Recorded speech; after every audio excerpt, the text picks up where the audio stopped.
Merci. Allez, quatrième partie pour terminer l'après-midi. Vous avez Bélé Bandegonabso à Solo Télévision, qui reste d'ailleurs la seule chaîne au cœur des investigations. Ceux qui Solo Té au Kota Lanan. Ngaïnde Sango Nabino. Alors, vous allez Bélé en direct. Vous avez la commune à Mongafula, vous avez la commune à Kintambo, vous avez la Barungu, la commune à Kinshasa. Vous avez la commune à 24 communes à capitale à Maluku, vous avez la commune à Menkaoubitanda, à Paris, à Londres, Allemagne. Mbote Nabino Balandinho so bozola nabiso, je me répète du fait que volume son ibmagite nandako. On appelle Sibino Mbote pour la quatrième partie. On va terminer l'émission tout à l'heure. Merci encore une fois. Bonne confiance, la fidélité, avec espoir que nous allons passer des moments excellents. Place aux élections. Les 20 décembre. Ndema ponomi ezali.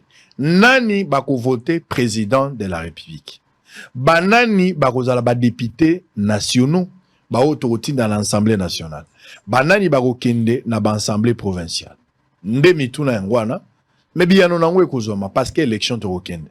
Na bandeli toza na weekend na betsa bino mabaku mingite. Na yebisi bino pe naza ko bandela. Congolaise et Congolais. Bino ba Congolaise, ba Congolais, papa maman mwana elengi. Ndeko na ngai. Naibisi bino bokoki ko voter mupaya na mboka te. Nani aza mupaya? Petelo batala kiene longi. Petelo alinga kosa. Babisi abi atelo belino ezola kisaka ki ozagi na Yesu. Etamboleli na yo. Même ndenge na yo akoluba bazomona ka oyo elongi ya Yesu. Ko voter mupaya te. Po mopaya ndenge na lobaki na bino mwana ya moto ato pesi libele na butu na 4 ya koluka mama na ye mopaya za mouta azali incirconcis aza moto malamu te mopaya kozala nyoka akozala nkosi soko botu obokoli esuka suka kolia mokolo ndako nde mopaya. Voter congolais ce congolais moko abebisi boluka kati na bino ba congolais mosusu ya malamu ti boko trouver les meilleurs de congolais mais oko koma na niveau te olo balokola congolais akokite to kopesa zo chance na congolais mususu te futolo kwa mouta bosa bongo te na bondeli bino ce congolais moko akokite bopesa makoki na congolais mususu ti boko koma na congolais akokoka mais congolais ope akoki bozongisela ye mandat soki bomoni ke congolais azala makasi ozali libre mais ko voter mopaya te po mopaya mbeto akolala bawelaka na mopaya te aza moto ya mikolo azokende azoteka mboka mopaya kozala mawa kote kote akosala Zanzibar na mboka ozala keba élection ekosama le 20 na pekisi ya mbongo na pekisi ya beshole na pekisi Dodo Kamba na pekisi mwana mama Olangi na pekisi mukuna ba confession religieuse na pekisi bino botika koambrie processus botika ba congolais kimia bote ya biso lola tokende lola bobima na makambo ya politique ambongo Dodo Kamba mukuna mwana mama Olangi oya mobali yo baye kotia wa bakiziamine soki bakankenza bayaki na ba bien remplacer Dodo Kamba bien que ba remplacer était ba point de vue na bino za lokola ka point de vue na ngai ndenge bino bozoloba ndenge na zoloba ndenge congolais mo azana bumba zoloba ndenge candidat député zo yamba siko ya koloba candidat soki yo lobi représenter 10 millions de personnes rien boza batu boza na bolembu ndenge biso peto wana bolembu makambo élection voter moto na yo biso peto voter moto na biso moto na moto atia voix na ye et que le maire gagne koya koloba te biso église to le bokoloba nini te ya batu bakende lola mission boza na ngo yango kolanda ba église te lokuta pasteur ko influencer batu te laissez les gens libres pas pour na moto bango balingi que le maire gagne que le maire gagne soki Félix akozonga te moto muso akokota akota na ye soki Félix pe akoganye a gagné na ye oya longi vigilance na biso to kene na ba centre to voter mais to telema place wana po to tala nani pena longi ya sol mais bobo sanate ka arbitre aleki nganga na makasi atanga ngape soki so arbitre siffler to ko pona na match wana ngangawa eza ba confession religieuse arbitre eza sango eza seni kaka seni nde aza na monopole ya ko publier o nyoso bokolo bakuno to sombaki ba bouteille ya mai to chaki ba caméra na babiki luvunu wana ba attitude nganga bozela seni arbitre ya kata makambo. Pour la toute première fois, on va le recevoir. Il est candidat candidat mo ngamo na luli déjà. C'est-à-dire avant to bana makambo aza l'avantage ngai moko na luli déjà pour na yoki na sepeli. Na lingi bino pe bolula na ngai. Bino bana lukunga pour aza candidat à lukunga. Monga fou la même temps bino bolula na ngai. Il est candidat député national na lukunga numéro 591. Na lingi bolongolela nga ba ministre o baza en fonction mais baza ba candidat. Na lingi bazwa lisute. Sango lo bazwa te bakozwa te pe na lingi bazwa te. Tout celui qui est ministre a postulé na lukunga bana lukunga bo voter bangote. D'abord ba démissionner te bazo sala mbongo ya l'état tisiko ba démissionner te bazo détenir signature alors que loyalement il fallait ba démissionner. Ngobe konde sengi bango mais batikali ko sala yango te. Batikali ba ministre azo battre campagne na bino kwa ministre yango ba policier ba tondiebe. Est-ce que comme on a candidat député ko za ba policier modèle wana? Il est ministre en même temps qu'Azapé candidat. Bon voter bango te batako remplacer bango de bango. Bon longolelanga ministre o aza candidat.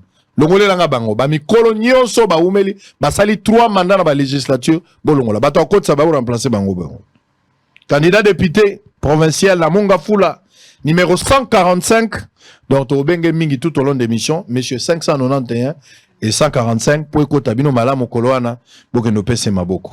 Allez, on va prendre Maître Abed Junior Ngoy Kayembe, président de la fondation Abed Kayembe, promoteur de l'académie Abed Kayembe. Bonjour et bienvenue. Merci Sango pour l'invitation au Pessibiso. Tukutani, pour la toute première fois en direct. Mbala Liboso. Ozumokano Sokoli Olati Bilamba, Nabifo Solala électeur na yo.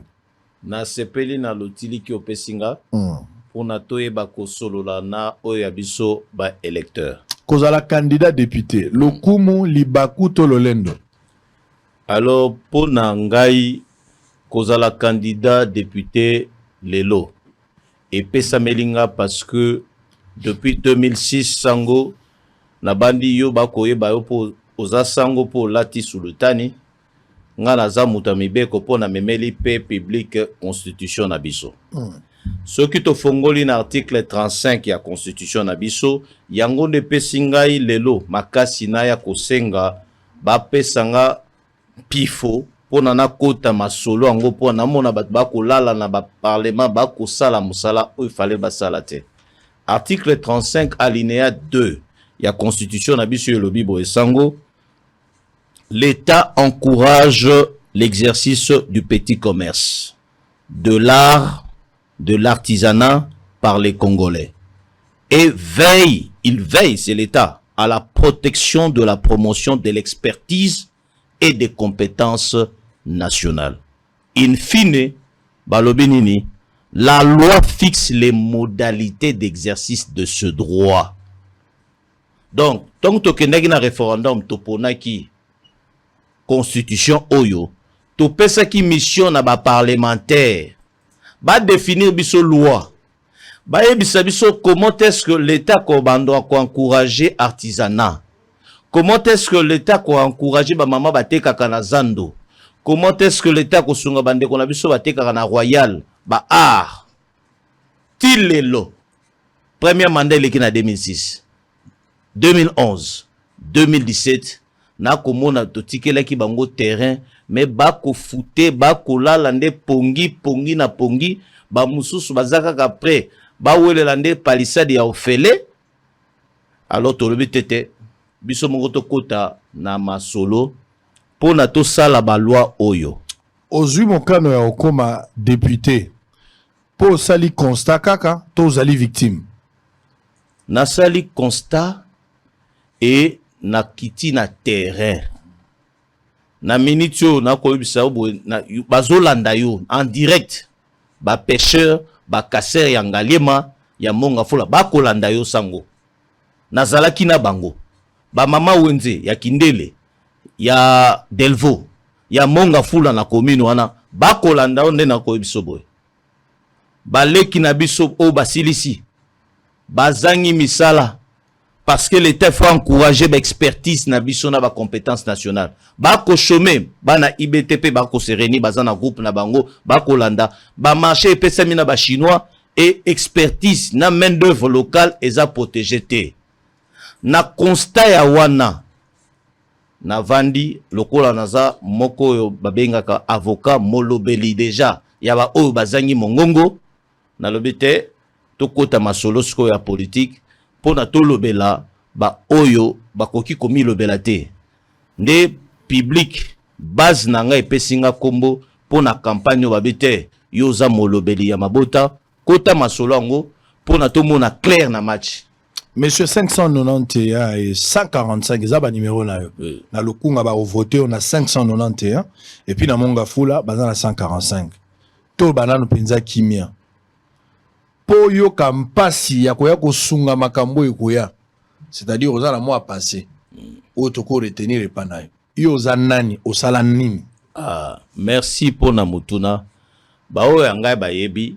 Na ba o ba yebi ngate ba ko découvrir nga lelo o lelo to yebi ba opportuniste ba koti makambo voilà ba msope baza ba locataire na tata lupango azoka mwa ndenge akomi tata lupango tazo réclamer ba nyongo na na affiche mais azape candidat on a vu des immoraux qui sont candidats ba homosexuels ba candidats ozanani. Merci ngai nazali moko abino naza congolais de père et de mère na ko préciser tout à l'heure sango lo bibo vota mopayate ngana bakisi je suis de père et de mère na ya mikuwa parce que okokosa na yo ozuno ba papier mais so ba lection na carbone 14 bakoyeba ke makila oyo eza ya ba congolais te ngati na mikuwa naza congolais na bali mwasi congolaise soki kutu sango akokai ko beta caméra bokomona na kotambola na mama na moni mama na ba campagne na ngape bokolekisa bilili na kotambola na mama toujours. Donc na bali mwasi moko na ye na mibale te tosali na ye 15 ans toboti bana 5 nazali avocat mais na parcours na ngai na souffrir makasi navandaki na kindele pendant plus de 20 ans navandi na kindele na nzela au chef de l'état bongiseli biso na ba érosion munene nga navandi na kindele na beta makolo sango soki na kalkilango États-Unis za pembeni na beta makolo kobanda mabanga tiki mwenza na beta makolo kolongwa kindelo kokita na sepeka okiti monastère o matingo mbati na commune place na silisi na Gescom na beta makolo pona kokende Kimbondo côté à 7 km na beta kutu makolo ya grave kolongwa kindele ti bumbu pona kotala mabota ya koluka mwa kolia moko zo yinde la biso na ba homme oko beta makolo line 11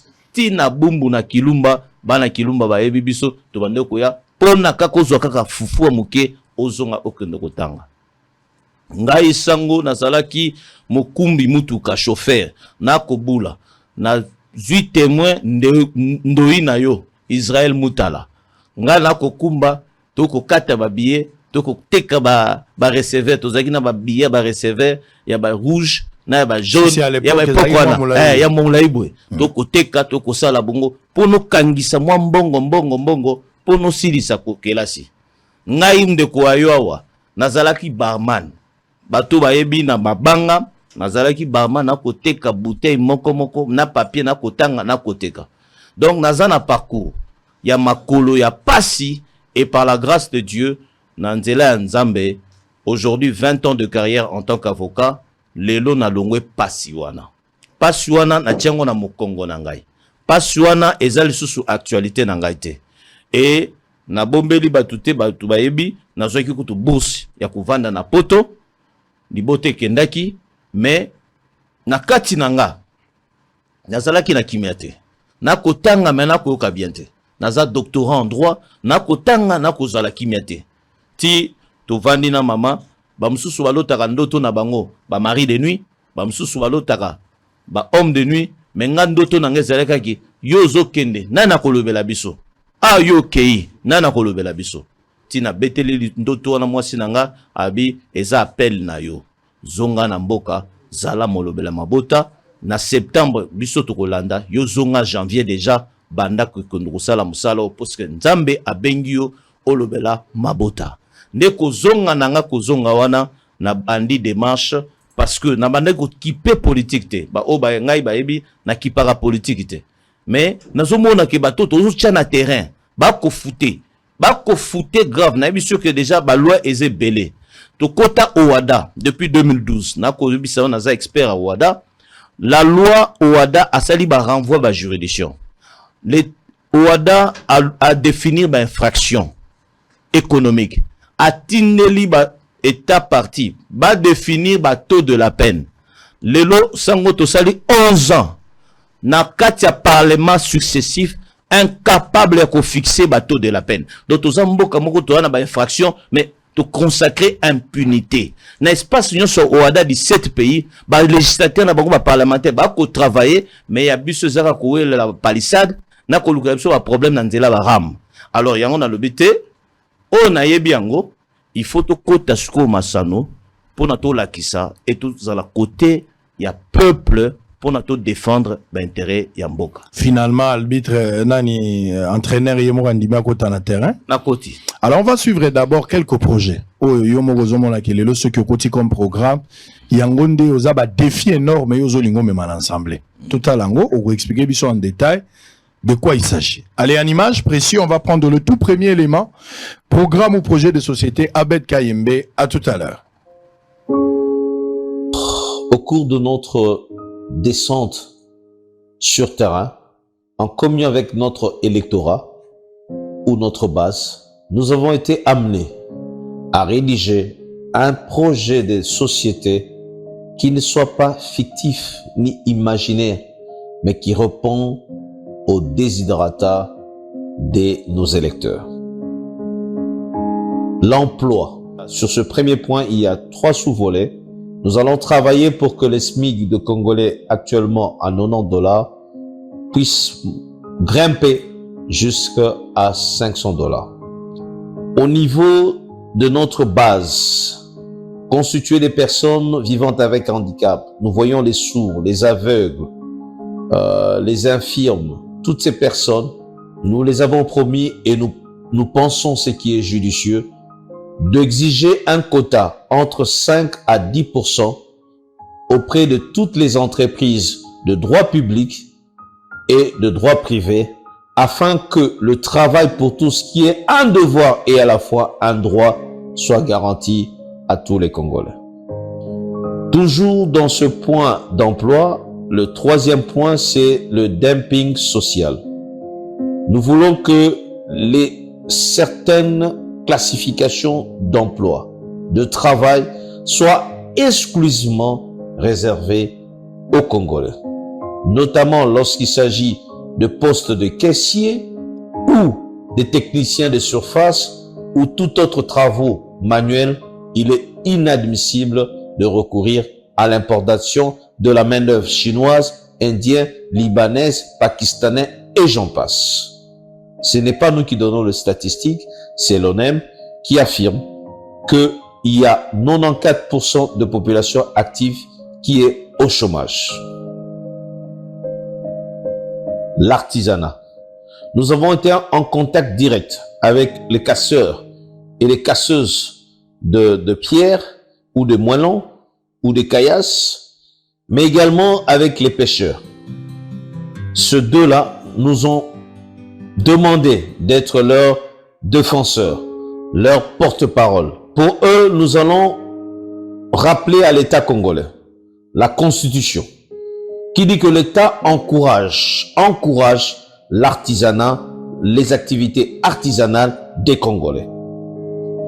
Nous avons pensé de le mettre en coopérative dans un premier temps et dans un second temps de pouvoir leur réserver un bénéfice de marché public géré par l'Agence nationale afin que pour chaque marché public, surtout dans les domaines d'infrastructure, que leurs matériaux, que leur plus-value soit garantie parce que il est inadmissible que l'industrialisation puisse être un frein de développement pour l'artisanal.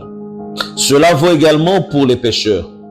Nous allons demander au ministre de l'économie nationale qui viendra en fonction de pouvoir placer à Maluku ou dans les proximités une grande pêcherie qui va permettre à tous les pêcheurs de pouvoir chacun déposer le fruit de sa pêche et de pouvoir avoir l'opportunité d'un marché public ouvert dans ce sens pour leur permettre une bonne exposition et l'écoulement de leurs produits. Le petit commerce. Il y a un arrêté du 5 janvier 1973 sur le petit commerce qui réservait cette activité aux seuls Congolais. Et quand on parle de petit commerce, on voit la vente au détail. Il est inadmissible que les Chinois, les Indiens, les Pakistanais, les Libanais viennent vendre au détail des allumettes dans des établissements sous couvert des prêtres non des Congolais. Nous allons prévoir des sanctions beaucoup plus graves, des peines d'amende, des fermetures d'établissements et voire même des expulsions dans pareilles conditions afin de réaffirmer la souveraineté de la République démocratique du Congo. La gratuité de la formation professionnelle. Nous allons plaider au niveau des institutions, président de la République, pour que la gratuité de la formation professionnelle soit... Allez, maître, on va revenir. Je pense que c'est 12 minutes, peut-être à la fin, on va mettre la suite. Mais en résumé, aux Okende, dans l'Assemblée nationale, pourquoi il faut pas voter? Merci pour la Congolais azotalo na lukunga. Oui, ayebité, azomona yo, ayokili solo, il est convaincu. Mais à cause de la stimuler na nini, pourquoi il faut pas voter? Il faut pas la nini et pas na yo. Ni lobela. Merci pour la mutuna. Nazota labino en face be électeur ya lukunga ya monga fula. Ngai candidat na bino beaucoup nazo senga bo votenga parce que nazana projet déjà en main, proposition à loi ya komatisa SMIG. Ya komatisa SMIG ya mboko yo eza SMIG ya Sony. Ya Sony makasi ya $90. Lelo SMIG eza dernier salaire au bakoki ko funta légalement ou réglementairement congolais et pas chinois et pas indien. Yemoko l'état congolais alobi bofute yanga bana $90. Eza Sony. Eza lokola yo sango oyambi un millionnaire ya monene aye na ndaku na yo alinga sala mwana na o malamo yo lobi te pesa bango kaka ba 1000 francs nde yango premier frein na koya ko déboulonner yango nazo kota na proposition à loi ya kolongola SMIG ya Sony ya $90 na $500 bisika bokoki ko vérifier ndeko na biso baza na ba France na ba Belgique SMIG na France ezali €3500 même muta musala o apangusaka ndaku pour nous zoyer par heure eza dans le noir hein, eza €30 mais soko ke ko zoyer na cadre ya structure eza officiel oza na €50 par heure ba chinois pe baza kuna bokoki ko vérifier baza pe na ba restaurant na bango mais kuna ba ko respecter pourquoi tata ndako ya France a télémela bango na SMIG ya €3500 donc ce que to koti masolo wana bo memi biso na hémicycle et loko liboso to koleksa loi wana to matisa SMIG de 90 à 500. Ozolega na deuxième point. Maintenant ninga na expliquer pour na ko appuyer makambo lobi congolais musazo ebate SMIG ezani. Omoi bana na biso ya mibali na ya basi. Bao basaka pa balibane na ba restaurant.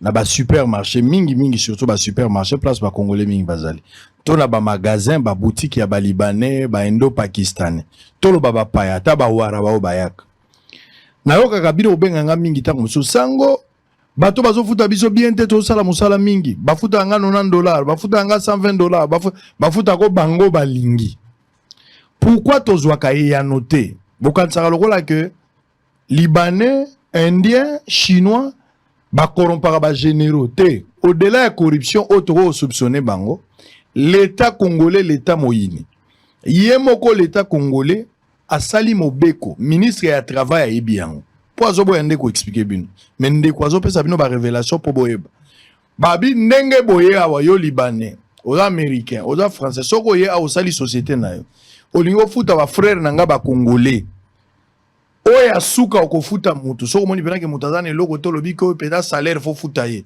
bacheli congolais $90 libana zo sakana na yo pomboka na yo apesi nzela sakana na yo chinois zo sakana na yo eza likambo corruption te mboka nde tie mobeko wana il faut to bunda pote mobeko wana elongwa babongola lolenge wana eza su $90 te e mata na $500 nde mosala ya zokana soki lelo bino bo voter ye parmi mosala oyo azomema lokwa revendication po abongisa makambo yo bando futa ndako ya malamu o banda kolia mwa malamu ko kozala mwa ekonzo soki bopesi makoki abundi na Assemblée nationale tolongola SMIC ya $90 ekoma na 500.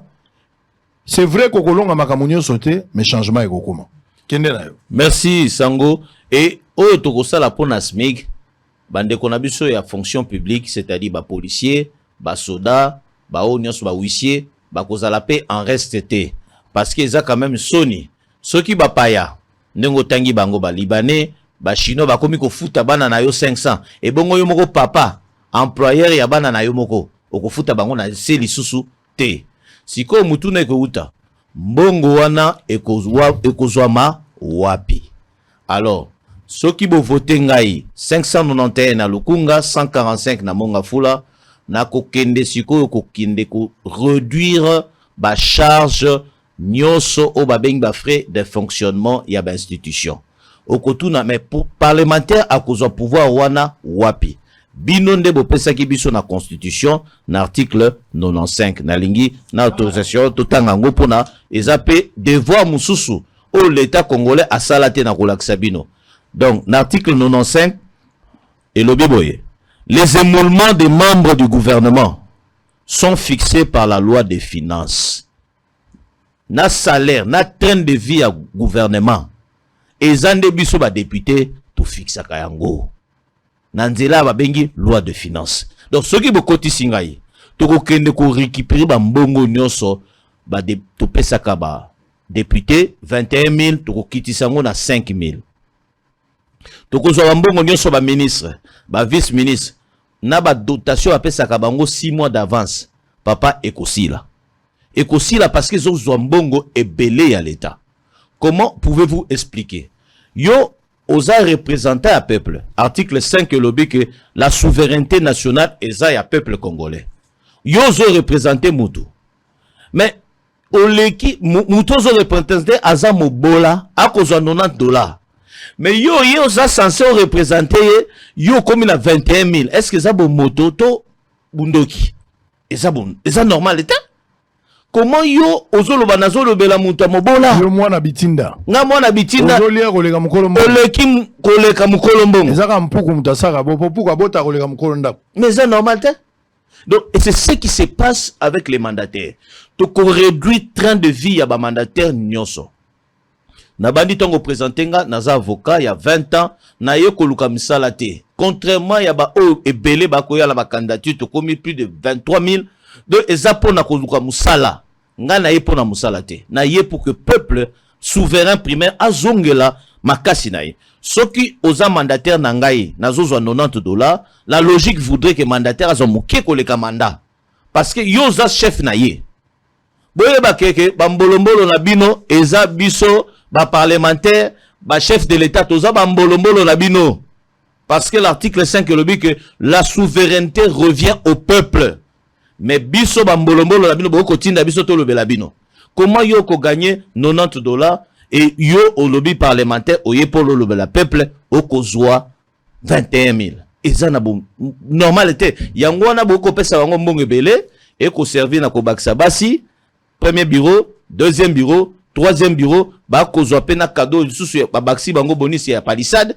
Oyibi ke coût palissade mo besali plus de 4 millions. Tokoki ko kota na banzela wana ba Lukunga tokoki ko sale la bino banzela ya makasi ya malamu. Donc na ko kende ko réduire train de vie ya l'état ya ba institution na ye to ko réduire train de vie ya ba ministre parce que biso de to votaka loi des finances to ko prêcher par l'exemple parce que tata solo oza moboti na za moboti soki bana ozaka na $100 est-ce ko komela masanga libanda okukanisa non bana balia. Alors soki to yepona bino bolia alors toko se privé tozo kota wana bo pesa bison pifo pour na makambu échanger toko yebisa bino que eza possible na nzela ka ya constitution parce que Ce qui te fongoli constitution, sango azana teni na ena sultani, ngai mutamibeko nazaka na loi nanga, liboso nanga po na rappeler, oyo biso so tokomaki. Ce qui te fongoli na constitution, tokomona ke, balobi boye, na article 58, ba o ba kolanda biso bo noté za droit na bino, article 58 ya constitution, balobi boye. Tous les Congolais ont le droit de jouir des richesses nationales. Tous les Congolais. Na muto azana idiofa, na muto azana kabeya kamonga, biso nyoso. Muta lekela muninga te, tozana droit ya ko jouir na richesse nationale. L'État, nanzela ba institution, chef de l'État, présidence de la République, nanzela institution, parlement, nanzela institution, gouvernement, nanzela institution, cours et tribunaux, au bas définir l'article 68, basant la mission boye. Le devoir de redistribuer équitablement et de garantir le développement humain à tous. Tokabola na équité. Toloba. Yo kozwa smigi ya $90. Soda ko futa ma $100. Ngai ministre lobby ou député na kozala na 21 000. Ressources wana nationale. Est-ce que tozo kabola ngo na équité? Équité zawana de $100 à 21 000. Et ça n'a équité. Donc, ils ont violé chaque jour la constitution. Le peuple a voté qui n'a référendum, na c'est Amboula. Depuis 2006, les députés n'ont pas koleka, ba kokani sangote. Ba mususu, nanzela ka lotiliki, ba komi kutu kotubela. Boli misabiso, tozoka ba palissade, to futate. Yo za déjà na 21 000. Muto azana mobola, babakise le sous palissade. Suko zo yo kozonge la biso, nanzela lukunga oyo baba vote yo. Bo vote batu wana te. Tango na bango esili. Fini la récréation, bazu ba palissade, to futi bango ba 21 000. Sans compter que na parlement, babenga bango, mbongo moko babenga bango, fonds secret, ba futaka bango, oyo l'écran na quantité, ba invisible.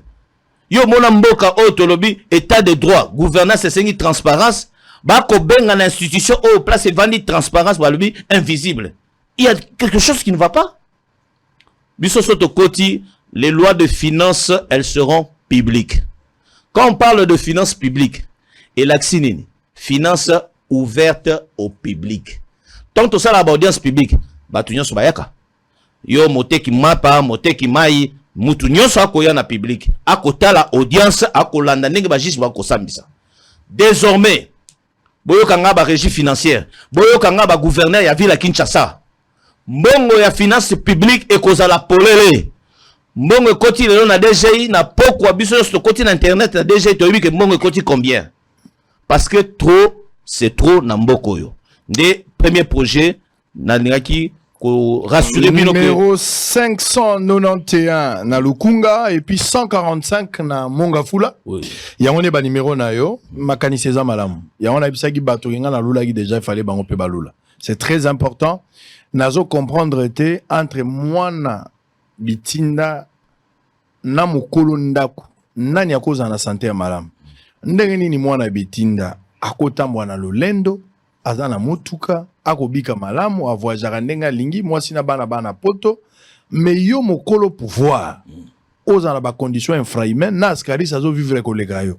Je ne peux pas admettre ça. Il faut le pouvoir du peuple pour le peuple par le peuple. Mobeko likundi epesi makasi mais bato akolobela ngo bazate. Pona nini ba coopérant nde totindaki na Assemblée nationale. Ba meli diamba ebele bakoti na Assemblée ba nouale langage ya bakinois, ba nouale ba meli bangi, ba kotisi pollution na Assemblée. Likolo indi ozoka nsambula nzoka bimela mela nae. Bo vota bango lokwa ba député. Ce qu'il dit là est vrai. Ebele tango bayaki bazaki lokwa ba frère, on to baki mbongo. Poye ba chrétienté ya muto akoma na mbongo. Ebele pe bazaki ba frère ne bandel. Metango ba komi kaka ba député. Ba bakisika ba sous maman na ba vice maman. Ba sali loko mususu te. Na ba promesse ya lokuta. Lelo baza ba ministre en fonction. Ba musu ba député ba komo kende ba église. Ne les votez pas. Ne cédez pas. Ne les votez pas. Vous devez vous méfier de tout ce genre. Comment Moutaza, ministre en exercice, a démissionné dans notre, a la campagne de misolo à l'État. atie bapano ebele na monga fula na mama Mobutu atie na lukunga na mbongo ya leta. Toyebani bien, toyebi place ozalaki, toyebi ndenge koma député, toyebi na ndenge koma ki ministre. En vertu de quel principe yo démissionné te mozo battre campagne tout en étant ministre. Ba policier ka kozalaki na bango za ba policier noté ba policier apesa ko na l'état. La loi n'a pas prévu yo député ba pesa yo ba policier nombreux za la bango wala. Mozo tambola. Donc vous voulez nous amener dans un combat où le vainqueur est déjà connu. Bana ya monga fula, vous devez vous méfier de ce genre-là. Eza escroquerie na ba forme moko voilé. Mais nazali on a pour rappeler bino à l'ordre. Na bisaki bino batambu sarabino na balabala ka pona ba intérêt na bango. Mais mukolo moko te basali étude, batie énergie na oki député mota lobi on ngala kolia lisusu te, naza na grève de faim, soki nanu ba modifier smig ya batute. Na yoki yango nanu te. Non na oki kanda ya ba député te autour ya petit commerce na yoki yango te. Na oki kanda ya ba député te pona ba intérêt ya peuple. Mais ceux qui ont intérêt égoïste, les intérêts mesquins, bazawana pona ko louer bino lokola ba kiti na minute bazo louer bino lokola ba kiti. Bosala bango lokola mwasi o aliembongo ya mobali. Abangi bokuta na 16h. O liembongo ya mobali o kangisi suki osomi na bilamba. O chefo de te na mbongo na. Mais na ba 16h o kangi téléphone so abengi ozo le kasuta. O yamba lobi na ba 7h lobi désolé, la grande sœur avait laissé les enfants. Soka melaki ki se ko yeba. Prenez des nouvelles personnes capables de vous défendre. Ils ont montré leurs limites. Ils ont beaucoup volé. Basali ba motion alimentaire. Namoni ba député ba komo tambo na régie des eaux kesnel. Député a commis coopéra ba kangami 12 na ba masani ba otambola. Qu'est-ce qu'ils font comme travail? Rien. J'ai des députés incapables même d'écrire leur nom, ils sont à l'Assemblée nationale. Ils étaient là. Heureusement que ba komi na suka. Na ofinga mama na yo komekate. Dans Salobo, un député, moto aloku moins honorable. Moto yemo kona nazala tatali kelimbate, mais beaucoup monsieur député. Asali a ta preuve na place mon côté, même reçu te apamba. Mbali boso la ta chemise ya cher. Ezataka komi député. Moto anzala modela bozo pese confiance. Na lobi na binote bozo bato bazana mbongo. Mais moto azana stabilité na vie, même na raisonnement na vous allez comprendre ça. Ndeko asali 20 ans. C'est makambo kolia azana ngo soli solote. Kolia zolia, kolata zolata voyage azo voyage. Aye pona biso. Alors biso ba électeur, tout ça la confiance de l'homme de loin. On va terminer, mais nous allons prendre parce qu'à côté à Makambo Nyoso Tozo Loboyo, il a quand même une fondation. Vous allez remarquer, suivre avec moi tout à l'heure, tour à tour, deux éléments. Nenga kende kukuta na ba bato bakataka mabanga. Oui babango ba mamo bakamataka bo na mbitza veza zo katakata. Akena pe na maternité à Kitambo. Botalango, on se retrouve après. Pour Ebisabiso Lisolo la fondation et puis on va terminer pour aujourd'hui. Mingi Bengagai papa 591 na papa 145 na Lukunga 191 et 591 na Lukunga et puis na Monga Fola 145. En image, on se retrouve après pour terminer. À tout à l'heure.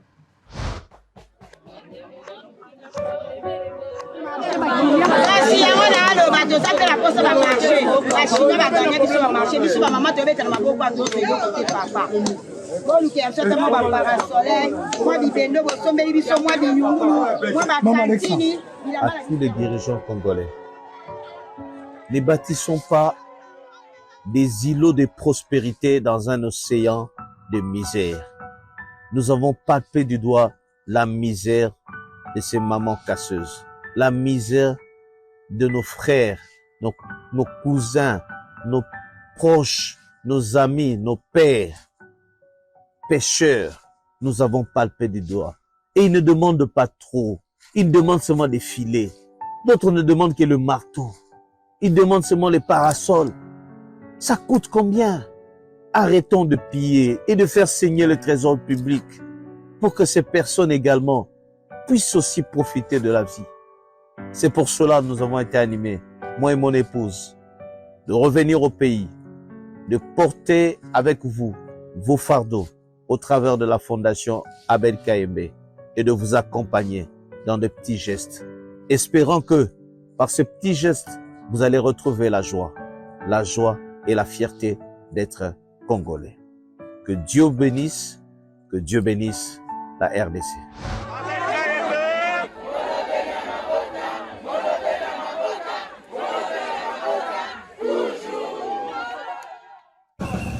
Comme à la tradition, cet ancien écolier du complexe scolaire Monsedia Kimbondo, aujourd'hui avocat et homme de Dieu, Maître Abed Kayembe a été accompagné des siens sur la route Kimweza pour arriver au centre de santé maternité Kimbondo. Ici, il a posé des actes concrets d'humanisme. Les malades insolvables sont autorisés de sortir de l'hôpital après la paye de leurs factures et un lot important de médicaments dont de Maître Abed Kayembe pour sauver des vies. Et quelle a été cette motivation? La motivation de choisir ce centre tient du fait que moi-même, j'ai parcouru ce chemin ici. Et donc, je connais l'endroit et j'étais toujours préoccupé. Je sais que c'est un centre qui reçoit tout le monde, même n'importe qui n'a rien, il est prêt à se mettre à leur disposition. Aujourd'hui, Dieu a permis que nous puissions émerger, réussir professionnellement en tant qu'avocat et serviteur de Dieu. Et donc, ma pensée a été dérangée de ne pas commencer par une bonne charité, car la bonne charité commence là où tu as vécu, là où tu as vu le sien. Et donc, pour moi, c'est un acte de charité. Je veux être le procureur de joie pour ce centre. C'est ce qui m'a amené à venir faire ces gestes et soulager autant que possible les populations. Et je connais la réalité de Kindélé. Les mamans vivent des moments très très difficiles. Les bénéficiaires ont témoigné leur gratitude à ce digne fils de Mongafula. Papa Abed Nzamba Pambole. Je remercie Abed Kayembe. Il a payé mes frais d'hospitalisation. Je peux rentrer tranquillement chez moi. Nous les remercions pour ses bienfaits. Que Dieu l'amène très loin.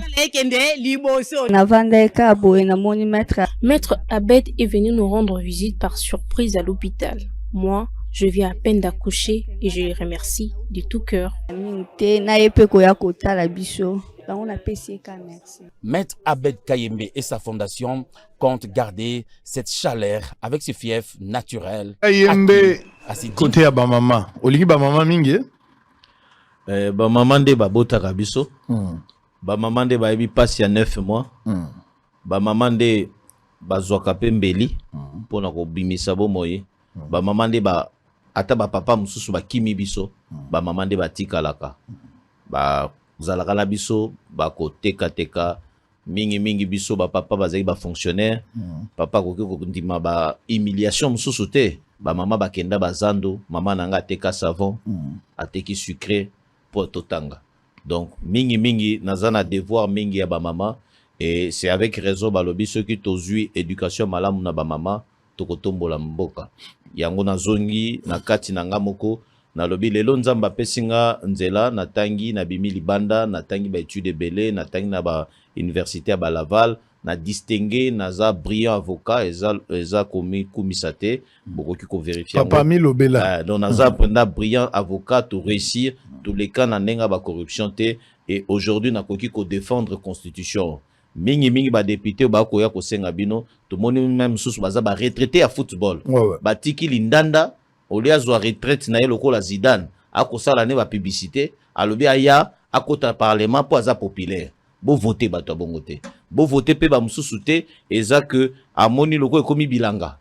Donc il y a eu premier mandat, deuxième mandat, troisième mandat, quatrième mandat et comme loko adresse nae domicile nae permanent. To akota prison mingi yango nde komi kitus. Donc komi kitus nae etika le loko nae moko. Bo voter alternance crédible, biso tozali alternance crédible. Maboko pembe na tikala kozwa infra l'état te et ceux qui nazoya eza pona kozwa mbongo ya l'état te. Et prise à finition na bandit na élément na ezalaki te pour que pesinga ngonga to komi ko kinde na suka naza na loi moko ba ko benga ngo kanga moyibi. Loi wana nde na ingike public etikala nango loba yango eza loi kanga moyibi. Loi wana moni na banda kuna biso nyonso tozalaka na ba fil barbelé pona moyibi ata po Moyibi et aussi la kate, mais il faut ça dans un système pour se protéger contre qui Moyibi. Alors la loi Kanga Moyibi est visée boy. 1. Mandataire nyonso public nabato OGFREM, OCC, nabiso politique, mandataire nyonso avant que ta prise de fonction naie, il faut déclarer na cour de compte. À déclarer na cour de compte sous serment. Babilo ko eza na kombo nae, na kombo mwasi nae, na kombo bana nae. À l'entrée tout comme à la sortie. Obligation faite. Deuxièmement, infraction sur la malversation financière. Oh, nous se soit qui va qualification te na kobakisa ngo na nouvelle loi.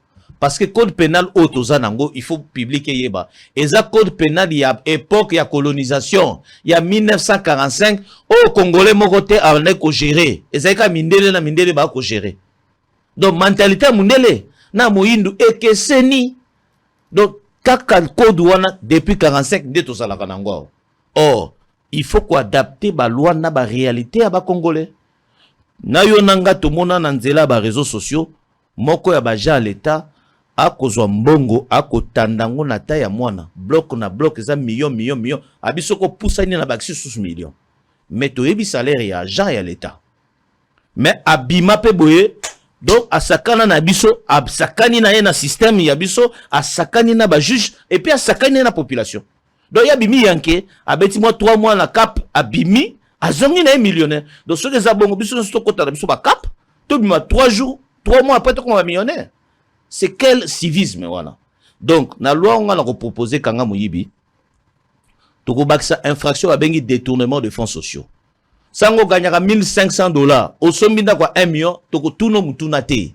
To kanginda, et l'axika osa Mouyibi. Enrichissement illicite. Et ça, déjà, enrichissement illicite, parce que total, train de vino no gagnaka, na nengozo tonga, to kanginda kwa na to teki, et zongi na trésor public. Yo suko zwa charge. Il y a apporter preuve ya licéité ya mbongwana. Oye bisabiso kete le ki na bala Ronaldo. Ah, voilà to comprendre et Ronaldo atindela ki au transfert. Ton mariage va pesa ko bakado. Yo moko bunana justifier na ba preuve ya ba chèque yo moko banda ko justifier mais biso soko to ko sala to kanyango nanu ezongi na l'état. Donc eza loi kanga moyibi. Troisièmement, to kolongola o ba bengi to ko comme ça infraction na réputée flagrante.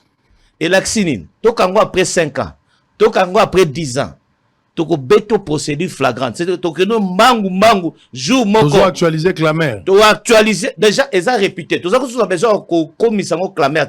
La loi va dire toute infraction de malversation financière est réputée flagrante. À n'importe quel moment. À n'importe quel moment. Pourquoi tu as la flagrante?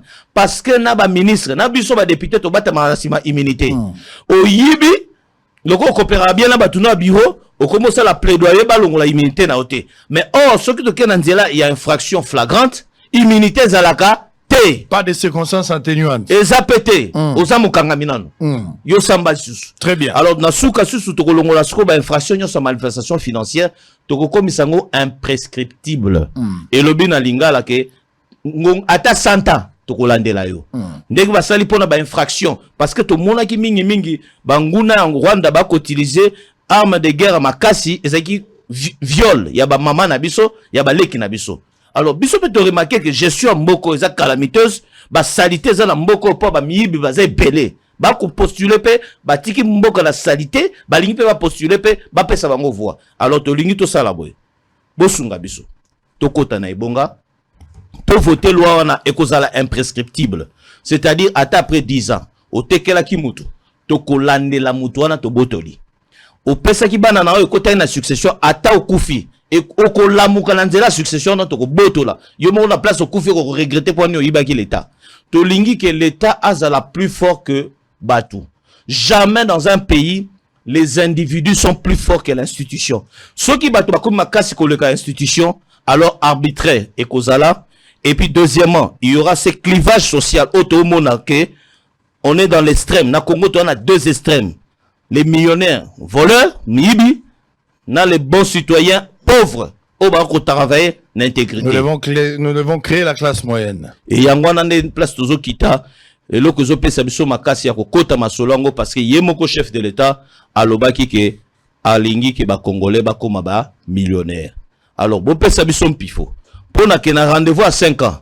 To kangaye na maloba. Olobaki ke komisa biso ba Congolais ba millionnaire, mais problème ba mona biso a société. O ezo boma biso ezaki muyibi à tous les niveaux. Toboyi ba vali o mi ba promesse. 591 ya onde numéro na yo. Oba okendo voter le 20. Na lukunga. 591 puis 145 na monga fola. Tomi na suka. Bonne chance na yo. Avec espoir que ma député aux en soutien nanga la main d'association na sengi bateau bazon di mabosolo bayoki ope ba sepeli ba peso ba voix. Je pense que son nzamba lingi te okuta na so ba publier yo. Nazo linga to za la parmi bato ba okene na ba contentieux na lingo bima pa na premier tour. Pour bata ba contentieux senga la lo somade suna sukwa limelibanda. Allez, bonne chance, on a fini, on va se retrouver très prochainement. Monga Fula, n'oubliez pas 591 et 145. Boza affaire na mutu, collier sur un problème te, colate un problème te, a ende ponabino. Pour ça, na mutu, on a un problème à chemise, ça pose un sérieux problème. À très bientôt. Merci. Il sort de l'ordinaire. Abed Kayembengo Junior, double candidat, 591 à la députation nationale à Lukunga et 145 à la provinciale pour sa commune natale de Mongafula. Abed Kayemba a conscientisé sa base à voter utile, pas à cause de tricots, d'argent, mais pour les candidats ayant une vision du pays. Devant les urnes, deux choix à opérer. Voter le 20 à la présidentielle, Félix-Antoine Tshisekedi Tshilombo. 591 à la députation nationale et 145 à la provinciale Abed Kayembengo. Papa Social a attiré l'attention de sa base sur les candidats de l'Occident. Votez sans hésiter Abed Kayembe pour la moralité publique et la compétence. Une fois aux affaires, nous nous efforcerons à relever les SMIC de $90 à $500. Protéger l'emploi des Congolais. Votez le 20 à la présidentielle Félix-Antoine Tshisekedi Tshilombo. 591 à la députation nationale et 145 à la provinciale Abed Kayembengo.